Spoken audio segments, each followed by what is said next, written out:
नमस्कार दोस्तों, मैं मनोज शुक्ला स्वागत करता हूं आप सभी का एक बार फिर से एक नई जानकारी के साथ। यहां पर आप सभी को पता है कि यूपी टेक्निकल एजुकेशन जो टीचिंग सर्विसेज एग्ज़ाम है, ये उत्तर प्रदेश की टीचिंग सर्विस एग्ज़ाम है, टीचिंग यानी पढ़ाने की। तो 2021 की ये भर्ती जिसका जो है अब एक रिज़ल्ट आ चुका है, उन कैंडिडेट की लिस्ट आ चुकी है जो इंटरव्यू में शामिल होने वाले हैं। इससे पहले मैं आपको थोड़ा सा बता दूं कि टोटल पोस्ट जो है वो 1370 है। 1370 पोस्ट पे ये भर्ती हुई थी, है ना, मतलब ये चालू हुई थी। इसका जो एग्ज़ाम है दोस्तों वो 22 दिसंबर 2021 को हुआ था, और एक कुछ बचे हुए एग्ज़ाम थे जो 22 मार्च 2022 को हुआ था। ठीक है, मैं फिर से रिपीट करता हूँ, 22 दिसंबर 2021 में इसका एग्ज़ाम हुआ था, और जो बचे हुए एग्ज़ाम थे वो 22 मार्च 2022 को हुए थे। अब बचे हुए से मतलब क्या है दोस्तों? बचे हुए से मतलब ये है कि कुछ के पेपर हो चुके थे, कुछ के पेपर बच गए थे, वो कोविड उसकी वजह आपको पता है, तो फिर उनका 22 मार्च को अभी हाल ही में हुआ है।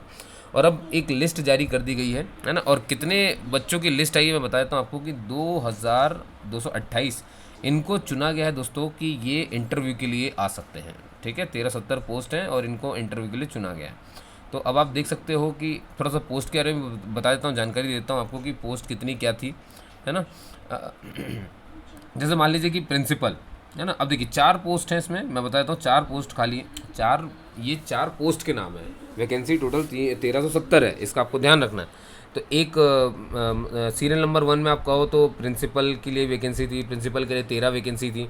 ठीक है, सीरियल नंबर 2 कहोगे तो लेक्चरर, है ना, मैं इसको थोड़ा ढंग से लिख दूँ आपके लिए। तो प्रिंसिपल की 13 वैकेंसी थी, लेक्चरर की 1254 वैकेंसी थी। ठीक है, वहीं वर्कशॉप सुपरिंटेंडेंट की भैया 16 थी। और आप लाइब्रेरियन की देखोगे, ये लाइब्रेरियन है, इसकी टोटल 87 पोस्ट थी। तो 87 पोस्ट इसकी, तो सब मिला करके 1370 हो जाती है। समझ गए? अब देखिए, अगर किसी को प्रिंसिपल बनना था तो उसके लिए मैंने बता दिया था बैचलर डिग्री या तो पीजी या तो पीएचडी, है ना। बैचलर डिग्री होनी चाहिए, साथ में पोस्ट ग्रेजुएशन, फिर पीएचडी भी होना चाहिए।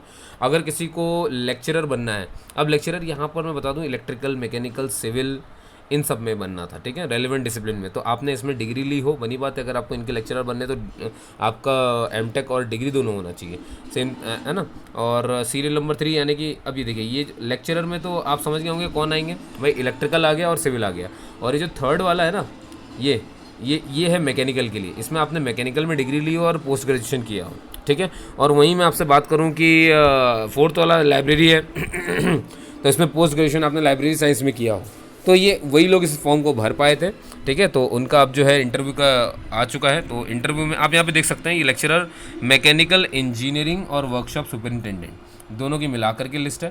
तो इसमें जो है टोटल इन्होंने बच्चे सिलेक्ट किए हैं 907। ये इंटरव्यू के लिए जाएंगे भैया, है ना। मैं बता दूं आपको पहले, अभी इनका इंटरव्यू होना है। यहाँ पर लिस्ट के ऊपर नाम पढ़ लीजिए जरा, क्या लिखा है, list of the candidates qualified for interview.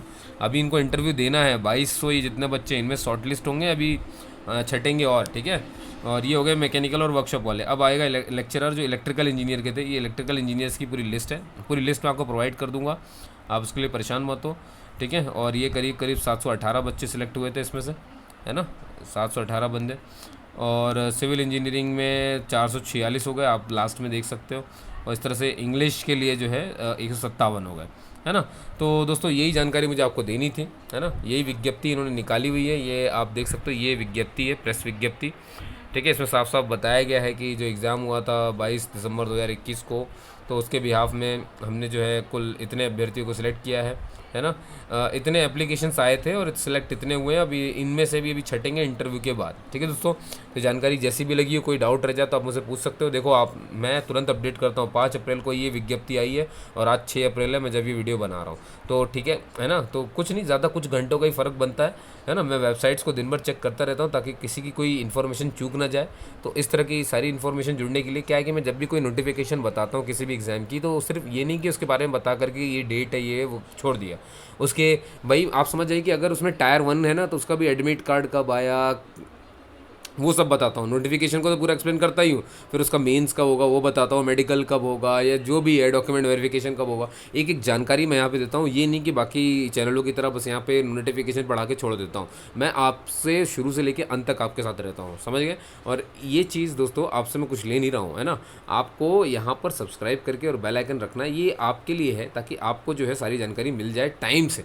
4 दिन बाद वो वीडियो ना मिले, है ना, 4 दिन पहले मिले जब वो काम का है। तो ये फीचर्स जो होते हैं ना, सब्सक्राइब और बेल आइकन के, ये इसलिए दिए गए हैं कि ताकि आप इनका फ़ायदा उठाएं और वीडियो जब बना है तभी इसकी आपको भनक लग जाए। आपने मुझे सुना उसके लिए बहुत बहुत धन्यवाद दोस्तों। आपका प्यार यूँ ही बनाए रखिएगा। जय हिंद, जय भारत। सुरक्षित रहिए, 2 गज की दूरी बनाए रखिए और संपूर्ण टीकाकरण अवश्य करवाइए।